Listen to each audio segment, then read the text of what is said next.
Hi friends, welcome back to my channel. അപ്പോൾ ഞാൻ വീണ്ടും വന്നിരിക്കുന്നു ഒരു കിടിലൻ കേക്ക് റെസിപ്പിയുമായിട്ട്. അപ്പോൾ നിങ്ങൾ കരുതുന്നുണ്ടാവും എന്നും കേക്ക് റെസിപ്പി തന്നെയാണല്ലോ എന്നുള്ളത്. അപ്പോൾ ഇന്ന് വന്നിട്ടുള്ള ക്രീം കേക്ക് അല്ല, നമ്മൾ ചോക്ലേറ്റ് ബ്രൗണി കേക്കിൻ്റെ റെസിപ്പിയാണ് കേട്ടോ. അപ്പോൾ ഈ ഒരു കേക്ക് നല്ല ഈസി ആയിട്ട് ആർക്കും ഉണ്ടാക്കാൻ പറ്റും, അതുപോലെ തന്നെ നല്ല ടേസ്റ്റാണ് കേട്ടോ ഈ ഒരു കേക്ക് കഴിക്കാനായിട്ട്. അപ്പോൾ ഈ റിച്ച് ആയിട്ടുള്ള കേക്ക് എങ്ങനെ ഉണ്ടാക്കുന്നത് നോക്കാം. അപ്പോൾ നമ്മൾ ബ്രൗണി ഉണ്ടാക്കാനായിട്ട് ഞാനിവിടെ ഒരു 8 ഇഞ്ചിൻ്റെ സ്ക്വയർ മോൾഡാണ് എടുത്തിട്ടുള്ളത്. അതിങ്ങനെ ബട്ടർ പേപ്പർ ഒട്ടിച്ചിട്ട് സൈഡെല്ലാം ഒട്ടിച്ച് വെച്ചിട്ടുണ്ട്. അപ്പോൾ ഇതുപോലെ സൈഡൊക്കെ ഒട്ടിക്കണം കേട്ടോ, നമ്മൾക്ക് ബ്രൗണി തിരിച്ചെടുക്കുമ്പോൾ പെട്ടെന്ന് കിട്ടാൻ വേണ്ടിയിട്ട് സൈഡൊക്കെ നമ്മൾ ഒട്ടിച്ച് വെക്കണം. അപ്പോൾ അതിവിടെ റെഡി ആയിട്ടുണ്ട്. ഇനി ഞാനിവിടെ വേറൊരു ക്ലീൻ ആയിട്ടുള്ള ഒരു ബൗൾ എടുത്തിട്ടുണ്ട്. ഇതിലേക്ക് ഒരു 1/2 കപ്പ് ഗ്രേറ്റ് ചെയ്ത് ഡാർക്ക് ചോക്ലേറ്റ് ആണ് കേട്ടോ ഞാൻ എടുത്തിട്ടുള്ളത്. നിങ്ങൾക്ക് ലൈറ്റ് ചോക്ലേറ്റ് മതിയെങ്കിൽ അങ്ങനെയും ചെയ്യാം കേട്ടോ. അപ്പോൾ ഞാനിവിടെ ഡാർക്ക് ചോക്ലേറ്റ് ആണ് എടുത്തിട്ടുള്ളത്, ഗ്രേറ്റ് ചെയ്തിട്ടുണ്ട്. ഇനി ഇത് 1/2 കപ്പിൽ തന്നെ നമ്മൾക്ക് റൂം ടെമ്പറേച്ചറുള്ള നമ്മളെ ബട്ടർ എടുക്കാം. അൺസാൾട്ടഡ് ബട്ടറാണ് ഞാൻ എടുത്തിട്ടുള്ളത്. ഇത് ഇനി ഒന്ന് മെൽറ്റ് ചെയ്തെടുക്കണം. അപ്പോൾ ഞാനിവിടെ ഡബിൾ ബോയിൽ മെത്തേഡിലാണ് കേട്ടോ മെൽറ്റ് ചെയ്യുന്നത്. അപ്പോൾ ഇതുപോലെ താഴെ ഒരു പാത്രത്തിൽ വെള്ളം ചൂടാക്കാനായിട്ട് വെച്ചിട്ടുണ്ട്. അതിൻ്റെ മുകളിൽ നമുക്ക് ഈ ഒരു പാത്രം വെച്ച് കൊടുക്കാം. നമ്മൾ ചോക്ലേറ്റ് ഗനാഷൊക്കെ ഉണ്ടാക്കുമ്പോൾ കാണിച്ചിട്ടുണ്ട് ഈ ഒരു മെത്തേഡ്. ഇനി അതെല്ലാം നിങ്ങൾക്ക് ഓവനിൽ വേണമെങ്കിൽ ഓവനിലും ഒരു 5 സെക്കൻഡ് കൊടുത്തിട്ടുണ്ടെങ്കിൽ പെട്ടെന്ന് തന്നെ മെൽറ്റായിട്ട് കിട്ടും കേട്ടോ. അപ്പോൾ ഈ വെള്ളം ഒന്ന് ചൂടായിട്ട് വരുമ്പോൾ നമുക്ക് തീ ഓഫ് ചെയ്യാം. ആ ഒരു ചൂടിൽ തന്നെ ഇരുന്നിട്ട് നമ്മൾ ചോക്ലേറ്റ് ഗ്രേറ്റ് ചെയ്ത് വെച്ചതാണല്ലോ, അപ്പോൾ പെട്ടെന്ന് തന്നെ മെൽറ്റായിട്ട് കിട്ടും കേട്ടോ. അപ്പോൾ ഇത് ചൂടാറിയിട്ട് വേണം നമുക്ക് ഇത് ബാറ്ററിൽ ഒഴിക്കാൻ. അപ്പോൾ ഇതാണ് നമ്മൾ ഫസ്റ്റ് ചെയ്യേണ്ട സ്റ്റെപ്പ്. അപ്പോൾ ഇത് ചൂടാറിന് വരെ ഒന്ന് വെയിറ്റ് ചെയ്യേണ്ടി വരും. അപ്പോൾ ഇതിവിടെ റെഡി ആയിട്ടുണ്ട്. ഇത് നമുക്കൊരു സൈഡിലേക്ക് മാറ്റി വെക്കാം കേട്ടോ. ഇനി ഞാനിവിടെ മറ്റൊരു നല്ലൊരു ബൗളിൽ 3 മുട്ട പൊട്ടിച്ചൊഴിച്ചിട്ടുണ്ട്. ഇനി ഇതിലേക്ക് 1 ടീസ്പൂൺ വാനില എസൻസ് ഒഴിച്ചു കൊടുക്കാം. അപ്പോൾ ഇതിന് എഗ് ബീറ്റർ വേണമെന്നില്ല കേട്ടോ. നിങ്ങളെ കയ്യിൽ ചെറിയ ബൗൾ വിസ്ക് ഉണ്ടെങ്കിൽ ഇതുപോലത്തെ ബൗൾ വിസ്ക് ഉണ്ടെങ്കിൽ ഇത് മതി കേട്ടോ, നമുക്ക് മിക്സ് ആക്കി കൊടുത്താൽ മതി. അപ്പോൾ ഞാനിപ്പോൾ ജസ്റ്റ് എഗ് ബീറ്റർ എടുത്തതേ ഉള്ളൂ. അപ്പോൾ നമുക്കിതൊന്ന് ബീറ്റ് ചെയ്തിട്ട് തുടങ്ങാം. അപ്പോൾ മറ്റു കേക്ക് പോലെ ഒരുപാട് നേരിട്ട് ബീറ്റ് ചെയ്യേണ്ട ആവശ്യമില്ല. നമുക്ക് പെട്ടെന്ന് തന്നെ നമ്മൾ ഇൻഗ്രീഡിയൻസ് ചേർത്ത് കൊടുക്കട്ടെ ഓരോന്നായിട്ട്. അപ്പോൾ ഞാനിവിടെ ഇതിലേക്ക് 1 കപ്പ് പൊടിച്ച പഞ്ചസാരയാണ് കേട്ടോ ചേർത്ത് കൊടുക്കുന്നത്. കുറേശ്ശെയായിട്ട് ഒന്ന് ഇട്ട് കൊടുക്കാം. ജസ്റ്റ് എല്ലാം കൂടെ ഒന്ന് നന്നായിട്ട് അതിലേക്ക് യോജിച്ച് വന്നാൽ മതി. നമ്മൾക്ക് നല്ലൊരു സ്പോഞ്ചി ആയിട്ടുള്ള കേക്കല്ല വേണ്ടത്. അപ്പോൾ ജസ്റ്റ് പഞ്ചസാര അതിലൊന്ന് മിക്സ് ആവണ വരെ ഒന്ന് ബീറ്റ് ചെയ്ത് കൊടുക്കാം. ഇനി നമുക്ക് ഇതിലേക്ക് നമ്മൾ ചോക്ലേറ്റ് മെൽറ്റ് ചെയ്തത് ഒഴിച്ചു കൊടുക്കാം. അപ്പോൾ അതിൻ്റെ ചൂടാറിയതിന് ശേഷം വേണം കേട്ടോ ഇതിലേക്ക് ചെയ്യാനായിട്ട്. അപ്പോൾ ബാക്കിയുള്ളതും നമുക്ക് സ്പാച്ചില വെച്ചിട്ട് ഇതുപോലെ ഫുള്ളായിട്ട് ക്ലീൻ ആക്കി എടുത്തതിന് ശേഷം നമുക്ക് അതിലേക്ക് ഒഴിച്ചു കൊടുക്കാം.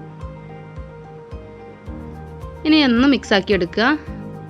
ഇനി ഇതിലേക്ക് 1/4 കപ്പ് ഓയിലാണ് കേട്ടോ, സൺഫ്ലവർ ഓയിലാണ് ഞാൻ എടുത്തിട്ടുള്ളത്. അപ്പോൾ നമ്മൾ എഗ് ബീറ്റർ ഒന്ന് സ്ലോ ആക്കിയതിന് ശേഷം ഒന്ന് ഓയിൽ മിക്സായി കിട്ടിയാൽ മതി. എന്നിട്ട് നമുക്ക് ബീറ്റർ ഓഫ് ചെയ്യാം. ഇനി ഞാൻ ഒരു അരിപ്പ എടുത്തിട്ടുണ്ട്. ഇതിലേക്ക് 1 കപ്പ് മൈദ, അതുപോലെ തന്നെ 3 ടേബിൾ സ്പൂണ് കൊക്കോ പൗഡർ, ഇനി 1 ടീസ്പൂൺ കോഫി പൗഡർ, 1/4 ടീസ്പൂണ് ഉപ്പും കൂടി ഇട്ട് കൊടുക്കാം. എന്നിട്ട് നമുക്കിതൊന്ന് ഇതിലേക്ക് അരിച്ചു കൊടുക്കാം. അപ്പോൾ ഉപ്പ് വേണമെങ്കിൽ നിങ്ങൾക്ക് ആദ്യം എഗ്ഗ് ബീറ്റ് ചെയ്യുമ്പോൾ അങ്ങനെ ഇടാം കേട്ടോ. അപ്പോൾ ഇതിവിടെ അരിച്ചെടുത്തിട്ടുണ്ട്. ഇനി നമ്മൾ ജസ്റ്റ് കട്ട് ആൻഡ് ഫോൾഡിൽ ഇതെല്ലാം കൂടെ ഒന്ന് മിക്സ് ആക്കി എടുക്കണം. അപ്പം പതുക്കെ എല്ലാം കൂടെ ഒന്ന് യോജിപ്പിച്ചെടുക്കുക. നമ്മളിതിൽ ബേക്കിംഗ് പൗഡറോ ബേക്കിംഗ് സോഡയോ ഒന്നും ചേർക്കുന്നില്ല. അതുകൊണ്ട് തന്നെ ഈ കേക്ക് ഒരുപാട് പൊങ്ങി ഹൈറ്റുള്ള ഒരു കേക്ക് ആവില്ല കേട്ടോ ഉണ്ടാവുക. ഇനി നിങ്ങൾക്ക് കുറച്ചും കൂടി ഹൈറ്റ് വേണമെന്നുണ്ടെങ്കിൽ നിങ്ങൾ 7 ഇഞ്ചിൻ്റെ പാനിൽ ഇതേ ഒരു അളവിൽ ബേക്ക് ചെയ്താൽ മതി. അപ്പോൾ കുറച്ചും കൂടെ ഒന്ന് ഹൈറ്റ് കിട്ടും കേട്ടോ.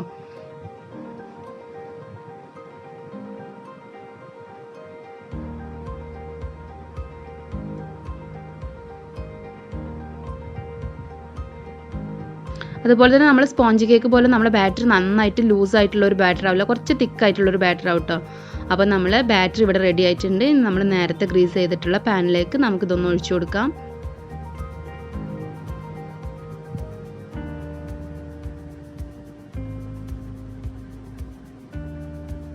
ഇനി നമുക്കിതൊന്ന് നന്നായിട്ടൊന്ന് ലെവൽ ചെയ്ത് കൊടുക്കണം.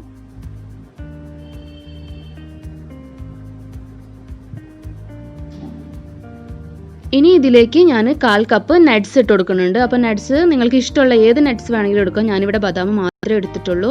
അതുപോലെ നിങ്ങൾക്ക് ഏത് നട്ട്സ് വേണമെങ്കിലും എടുക്കാം കേട്ടോ. അതുപോലെ തന്നെ 1/4 കപ്പ് ചോക്ലേറ്റ് എടുക്കുന്നുണ്ട്. അപ്പോൾ ചോക്ലേറ്റ് ഗ്രേറ്റ് ചെയ്തതും കൂടെ നമുക്ക് ഇട്ട് കൊടുക്കാം. ഞാനെല്ലാം ഡാർക്ക് തന്നെയാണ് എടുത്തിട്ടുള്ളത്. ഇനി നമുക്ക് ഇത് നന്നായിട്ടൊന്ന് ടാപ്പ് ചെയ്യണമെങ്കിൽ ടാപ്പ് ചെയ്യാം, അല്ലെങ്കിൽ കുഴപ്പമൊന്നുമില്ല. നമ്മൾ നേരത്തെ പ്രീ ഹീറ്റ് ചെയ്തിട്ടുള്ള ഓവനിലേക്ക് 180 ഡിഗ്രിയിൽ 20 മുതൽ 25 മിനിറ്റ് വരെ ഒന്ന് ബേക്ക് ചെയ്തെടുക്കാം.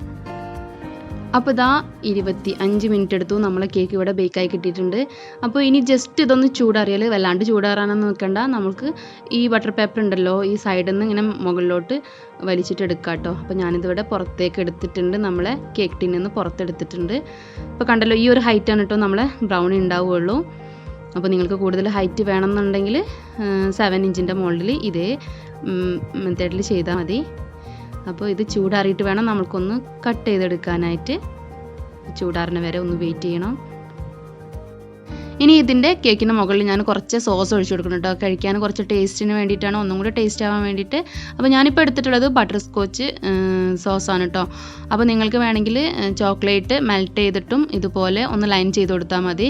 അപ്പോൾ ഈ ഒരു ബട്ടർ സ്കോച്ച് കേക്കിൻ്റെ റെസിപ്പിയിൽ ഞാൻ ഈ ഒരു സോസ് ഉണ്ടാക്കുന്നത് കാണിച്ചിട്ടുണ്ട്. അപ്പോൾ വേണ്ടവർ ആ റെസിപ്പി ഒന്ന് പോയി നോക്കിയാൽ മതി കേട്ടോ. ഇനി ഇങ്ങനെ നിങ്ങൾ ഡെക്കറേഷൻ ചെയ്യണില്ല എന്ന് വെച്ചാൽ വേണമെന്നില്ല, നിർബന്ധമൊന്നുമില്ല കേട്ടോ ഇങ്ങനെ ചെയ്യണമെന്ന്. അപ്പോൾ നമുക്കിനി നമ്മളെ കേക്ക് കട്ട് ചെയ്യേണ്ട. അപ്പോൾ ഇതുപോലെയാണ് കേട്ടോ കേക്ക് കട്ട് ചെയ്യുന്നത്. അപ്പോൾ ഇങ്ങനെ കട്ട് ചെയ്യാൻ എല്ലാവർക്കും അറിയുന്നുണ്ടാവും, പക്ഷേ കേക്ക് ഇതുപോലെ പീസ് ആക്കിയിട്ടൊക്കെ സെയിൽ ചെയ്യുന്നവരുണ്ടാവും. അപ്പോൾ അവർക്ക് വേണ്ടിയിട്ടാണ് കാണിക്കുന്നത്. ഈ ഒരു പാനിൽ നമ്മൾ ചെയ്തിട്ടുണ്ടെങ്കിൽ ഇതുപോലെ 9 പീസായിട്ടാണ് കേട്ടോ നമ്മൾക്ക് കിട്ടുക. അപ്പോൾ ഇങ്ങനെയാണ്, ഇത് പീസ് കേക്ക് ആയിട്ടൊക്കെ സെയിൽ ചെയ്യുന്നവരുണ്ട്.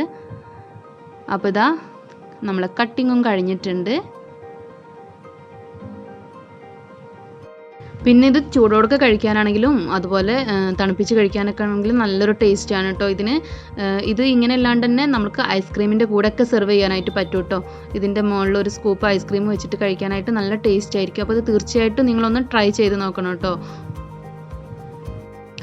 അപ്പോൾ ഈ ഒരു റെസിപ്പി നിങ്ങൾക്ക് ഇഷ്ടപ്പെടുകയാണെങ്കിൽ തീർച്ചയായിട്ടും ഒന്ന് ലൈക്ക് ചെയ്യുക. അതുപോലെ നിങ്ങളുടെ ഫ്രണ്ട്സ് ആൻഡ് ഫാമിലിക്കൊക്കെ ഒന്ന് ഷെയർ ചെയ്ത് കൊടുത്തിട്ട് വേണം കേട്ടോ കാണാനായിട്ട്.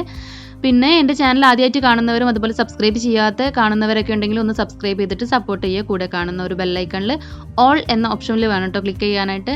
അപ്പോഴാണ് ഞാൻ പുതിയ വീഡിയോസൊക്കെ അപ്ലോഡ് ചെയ്യുമ്പോൾ നിങ്ങളുടെ ഫോണിൽ ആദ്യം തന്നെ നോട്ടിഫിക്കേഷൻ കിട്ടുള്ളൂ. അപ്പോൾ വീണ്ടും ഇതുപോലെ മറ്റൊരു നല്ല വീഡിയോയുമായി കാണുന്നത് വരേക്കും ബൈ ബൈ.